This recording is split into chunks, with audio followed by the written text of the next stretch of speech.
What's going on, guys? Hope you're all doing well. Back in the shed, of course, for another video. Still working on the ute.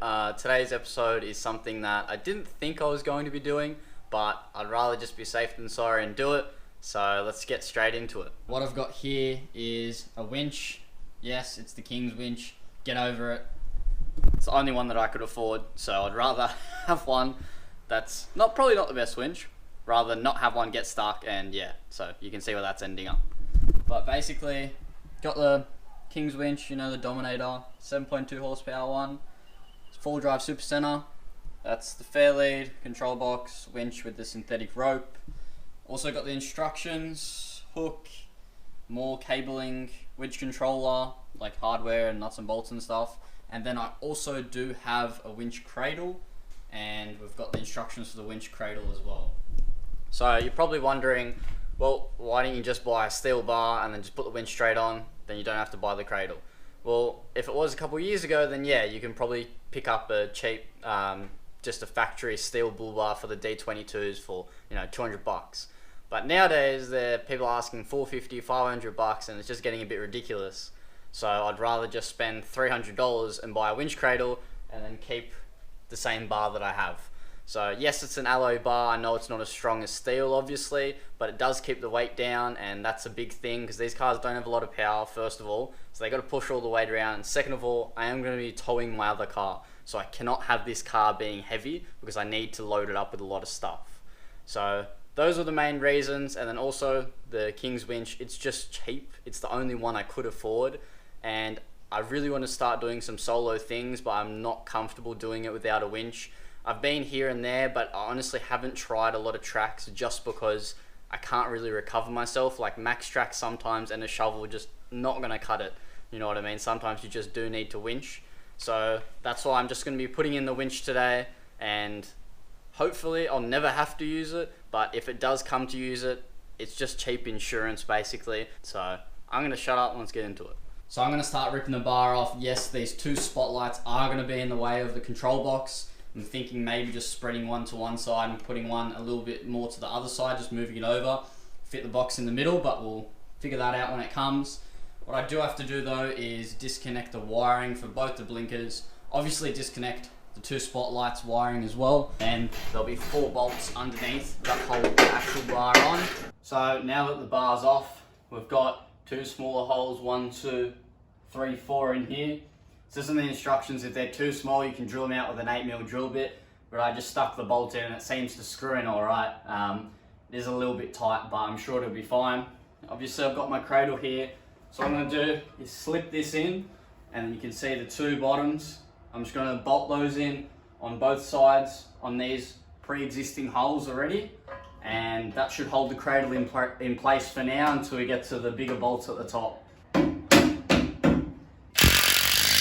So obviously I did a little too many ugga-duggers and I snapped the bolt, which is not too good, but I'm pretty sure I do have a spare bolt that's really similar to this one, which is good.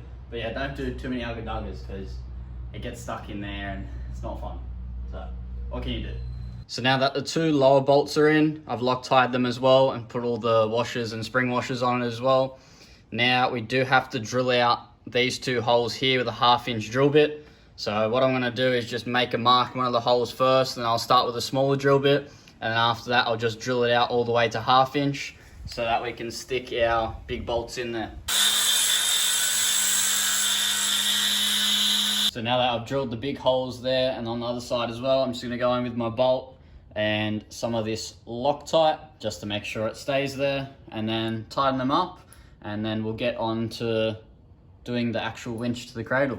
Okay, so now I've got all the bolts in, winch cradle's mounted up, absolutely not going anywhere. So the next thing to do is test fit the winch in, and you'll notice that the clutch where you engage it, the handle on the gearbox side of the winch is facing up. So on the alloy bars, there's actually nothing to get through from the top of the bar, reach down, turn this on, because obviously the bar ends here, you have the grill there. So what we're gonna have to do is rotate the gearbox side of the winch so that this handle will come sticking straight, and then I'm able to engage and disengage the clutch just from sticking my hand into the middle of the bull bar rather than having to get it from the top, and it's just be a bit of a headache.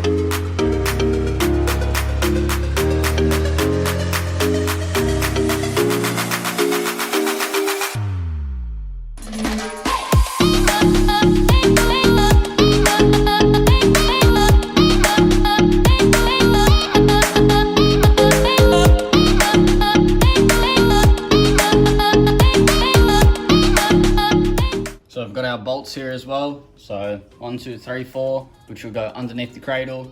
And basically they have these little slots in each side. So you just slip the nut in there. So I've just got the winch sitting in there now. You can see I've got the yellow, and this is for a black terminal here. What I am going to do is that because the condenser fan is in the way for the aircon, and if I bolt the winch down, I'm not going to be able to move it to get to this nut back here to put the yellow and black one on.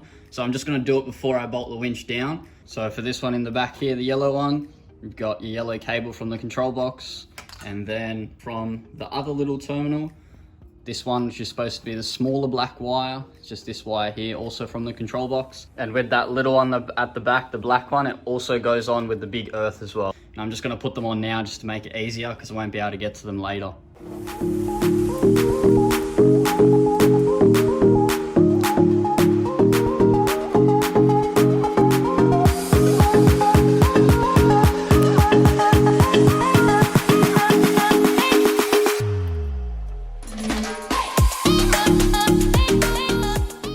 So I've just Loctited the bolts underneath now. Obviously I already put those nuts in before into the actual spots in the winch to hold it on. So now I'm just going to do all 4 of them up, and then we'll start on getting the bullbar ready. All good. So with the standard bar, I'm going to start hacking it up basically. So these 3 ribs are in the way, so I'm just going to cut top and bottom of all of them, get them out of there so that the winch can actually fit in here and it won't have any clearancing issues.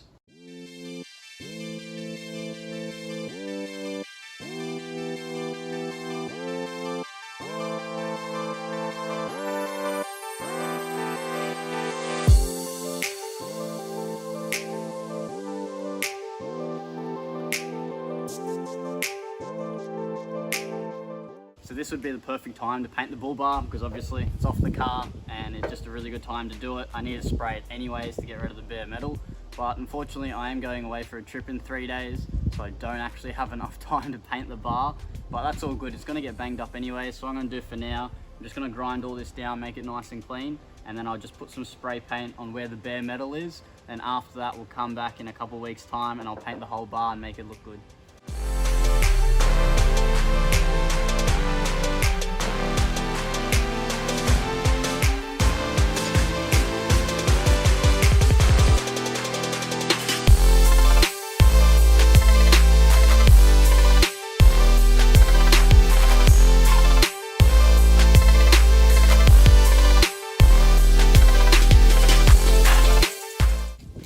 Ideally, you'd probably put some pinch weld around that, but I don't have any, so I've just got this paint that I'm using for now. So I took the spotties off so I can mount the control box in the middle. Now the problem I'm having is that the bracket isn't bent enough, so if I try and set it up, that's on an angle, so if I drill the holes, it's not going to line up. So what I'm going to do is take off this backing plate, put it in the vise, or just bend it and then put it back on, and then it'll be able to sit up nice and flush with the bull bar.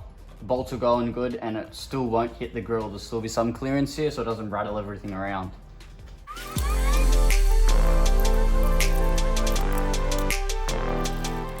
So I've just bent it in the vise now, and you can see heaps flatter, still plenty of clearance at the back. So I could do the 2 holes here. Also, why doing that, kind of by accident, I actually flipped this cover around, but regardless, it actually is good because I'm obviously going to be in the driver's side, you know, operating the winch, so this will be closer to my window than if I have it on the other side, then I'd have to come round and round to the window. So it just shortens the path a little bit, gives me a little bit longer on the controller lead, but it actually worked out pretty well. So I'll just center it up now, and then I'll just mark my points, drill it out, put the bolts in, should be sweet. And obviously when you're running your wires to your winch and to your battery as well, this big red wire that goes to the positive terminal with the black clamp on it, I actually undid this from the control box and ran it through the grill, because obviously this black thing doesn't fit through the grill. So I ran it back, I connected it back to the control box, and then now I just have my red and my black and my shorter black going to the winch, and then I have the big red going to the battery and the big black going to the battery as well, and they're just slotted in through the honeycomb bits of the grill, so you don't have to cut anything out.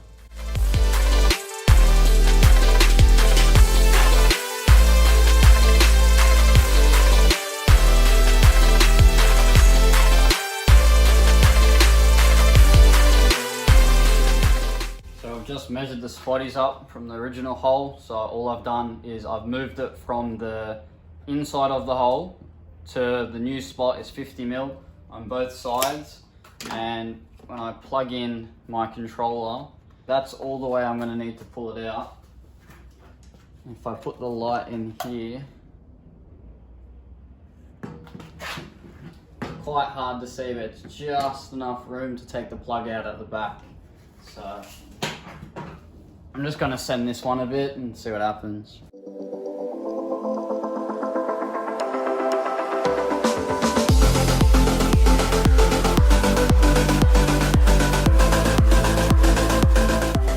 Alright, so spotlights are on, winch box is on as well. Everything's really solid, doesn't move at all, and it's actually symmetrical, which is awesome.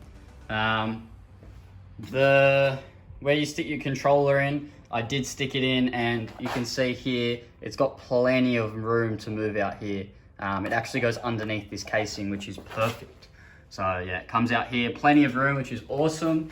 And everything turned out really well so far. So the next thing I'm going to start doing is I'll just wire up the winch, and then after that we'll chuck the hook on and we'll give it a test. So now that it's time to wire it up, I'm not doing any fancy in-cab switches or anything like that.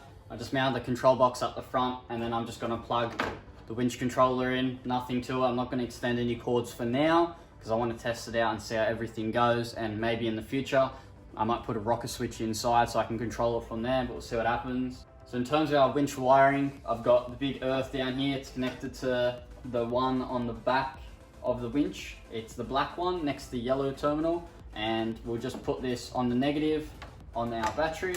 And then I've also hooked up the positive down here, which is obviously red to red, and we're going to go red to the positive on the battery. And then after that we have a yellow cable at the back of the winch. That just goes straight into the winch controller box. And then we have a little black cable, a really thin one that I showed earlier with a little ring terminal on it. That also goes on the black cable that the earth is connected to. That's going to go to the battery, and that's just connected onto the winch and then comes straight to the control box. And then after that, we obviously have to earth the control box. So I've just got the cable from the control box onto the winch. So all I'm going to do now is put these on. I'm going to use, since this is like an Overlander battery, one of those fancy ones, it does have the other terminals, which is good. So instead of mucking around with all this wiring here, I'm just going to put the winch on these two, so I know if anything goes wrong to those two terminals. And yeah, then I'm just going to cable tie everything up, make it look a little bit neater. So at the moment it's a little bit of a jungle, and we should be sweet.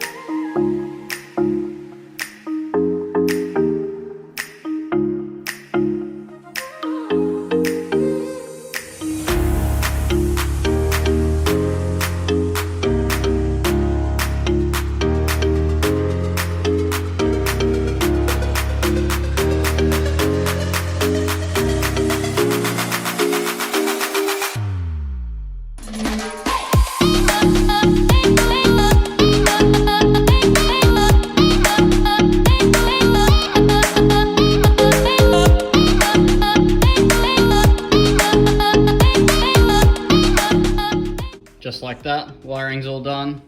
Just cable tied it down here for now. And I've got the isolator with the on off here. And then I've just cable tied it down here. Make sure it's as far away from the winch rope as possible. But it's really starting to come together now. I just took this bit out so I can put the hook on, which is here. And after that, or before that probably, I'll put the fair lead on and we'll test her out and see how she goes.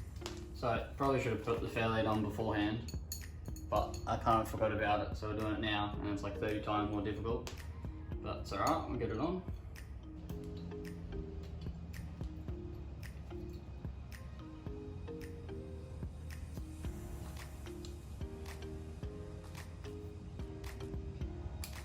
Alright, so everything's wired up now. I guess this is the moment of truth to see if it actually works. So I've just got the clutch engaged at the moment, so I just do out first. That's sick.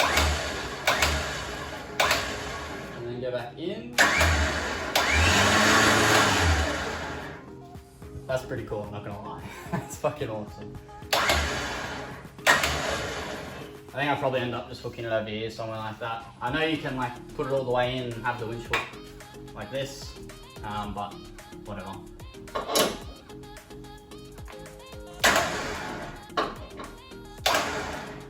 Alright, so now I'm just going to re-spool the rope just to make sure it's tight on the barrel when I go use it for the first time, so it should be all good.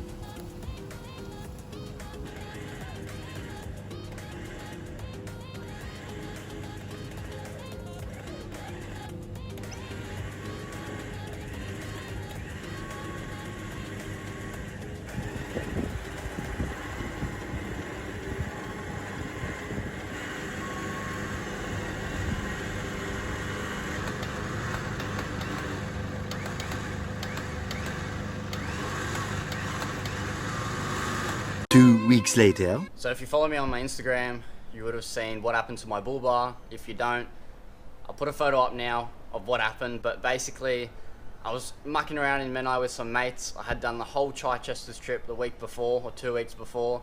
No worries at all, not one single problem. In terms of the Bullbar, the winch is another story. But we were just going for Menai for a bit of fun. We literally were on the first track. We weren't even in the first track yet. I went over a single mound. Just one little dirt mound as a bit of fun, and the tires clipped the Bullbar and basically twisted the whole thing and ripped it off. And then what happened after that was that we tried to twist it back, which didn't work. So what I thought, I don't want to ruin everybody's day, so I decided just to head home. It was about a 20-minute drive home, and then they can keep on going. So I was going home, and it was an 80-kilometer road, and I was literally doing like 40. And then I got to this one little corner. It's literally like one of the only corners there to go home. And I turned at 20 k's an hour, tires clipped the Bullbar once again, and then literally ripped the whole Bullbar off. Or half of it at least. Half of the Bullbar got stuck under the tire, and then that's what you'll see in that photo. So I couldn't really go anywhere, and of course it's the one time that I don't bring tools, which probably wasn't the smartest idea. But now I guess I've learnt my lesson, so yeah, I had to take the whole bumper off, zip tie the number plate to the front of the winch, drive home, and here we are. So I've basically disconnected all my winch wiring. The winch is still in the bar, obviously, and then I had to take the bar off and just hack it up with the grinder and make an absolute mess of it. But it needed to be done because I needed to drive around and I couldn't just go and pick up a Bullbar. So yeah, I've hacked up that low Bullbar. As you can see on the sides, I've just got a grinder to them because the driver's side was actually like literally dangling on the floor next to the tire while the passenger side was still bolted on, so you can imagine how twisted that was. I cut the bottom of the bar, I cut as much as I can so I could fit the bar back on really dodgily. Not gonna go into how I fitted it, but I think you know what I mean. So what I honestly think happened was that when I did put the cradle in, I was never happy with the bar, how the bar sat. It was always a little bit on the piss, I guess you could say. And I knew that may have been an issue, but I thought, you know, I didn't have much time at the time when I was doing it because I had to go to Chichester and do that trip, and I probably should have fixed it when I came home, but I got lazy and I didn't, and I guess that's what happens. Not much you can do about it, but the cradle, I think, moved the mount to the bar because I had a lot of issues trying to get the bar on. And then after that, after the Chichester trip, I think the bar actually tilted back a little bit. So it wasn't sitting flush like with the headlight area and all that. It was kind of sitting back, pointing towards the tires a little bit. It really wasn't that bad, like it wasn't really that noticeable. I noticed it because I saw the car every day, but if you were just driving by, you wouldn't really notice it. You thought that's just how it sat. But unfortunately, I think that's what happens. Maybe some other people can get a better fitment with these winch cradles for the stock bar, but that was just my experience, and that's what I'm sharing with you guys. The other thing also was that these are 32-inch tires, not 33s, and from what I've read and what a lot of other people have said on the forums and stuff like that, you don't need a body lift to run 32s. You need a body lift to run 33s. So even when I did have the 32s and I had no winch and no cradle, I've done like out at Menai plenty of times and never had an issue whatsoever because the bar actually sat a lot better. That's why I'm assuming it's kind of, you know, to do with the cradle that's what happened. It didn't sit on the bar properly when I put the cradle in. It moved the mounts out, and then that's how the bar got ripped off by the tires. Because before, when I didn't have the cradle in, I just had the bar sitting on with no winch, nothing. Went out to I did the same track plenty of times and had no issues whatsoever. So I'd like to see what you guys think. Drop it in the comments what you thought went wrong, if you agree with me, disagree with me. It is a bit of a fail, but you know, that's the whole point. It's all a good bit of fun, and that's how you learn. So